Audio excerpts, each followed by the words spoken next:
အပြီးပိုင်ကတိစာချုပ်ချုပ်ဆိုတဲ့အချိန်ကြာလို့ရှိရင်ပေါ့နော်။ရောင်းနေသူကနေပြီးတော့ရောင်းနေသူအမည်ပေါက်ကိုယ်တိုင်ကူးယူထားတဲ့မြေပုံမီယာစဝင်နဲ့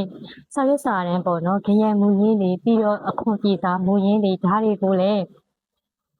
လက်ရောက်ပေးအပ်ရမှာဖြစ်တယ်လို့ပေါ့နော်မြေကွက်ကိုလည်းနေထိုင်သူမဲ့လက်ရောက်ပေးအပ်ရမှာပဲဖြစ်ပါတယ်ရှင်ဒီလိုမျိုးအပြီးပိုင်ကလေးစာချုပ်ချုပ်ဆိုပြီးတဲ့အချိန်ကြာလို့ရှိရင်စာရွက်စာတမ်းမူရင်းတွေနဲ့မြေကွက်တွေကိုလက်ရောက်ပေးအပ်ပြီးဆိုလို့ရှိရင်တော့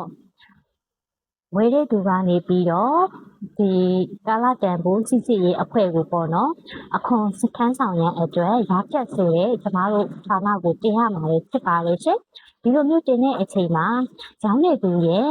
မှတ်ပုံတင်လေ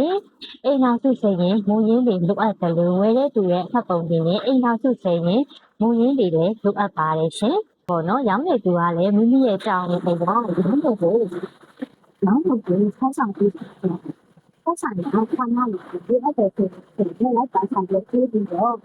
အယောင်းရည်လေးတွေပို့ပြီးဆိုလို့ရှိရင်ဝယ်ရပြီးတော့ရောင်းရပြီးတော့နှုတ်နှစ်ခတ်တော့နော်စိတ်ချင်းချင်းတာတာစိတ်နဲ့ကြည့်ပြီးသွားပြီဒီအယောင်းရည်တစ်ခုကအဆောင်နေသွားမှာပဲဖြစ်ပါလေရှင်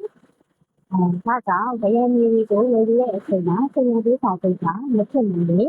အရေးကြီးတဲ့အချက်ပါဝင်ပါတယ်လို့ညှိပြီးပြန်လာလို့ရှင်အားလုံးကိုကျေးဇူးတင်ပါတယ်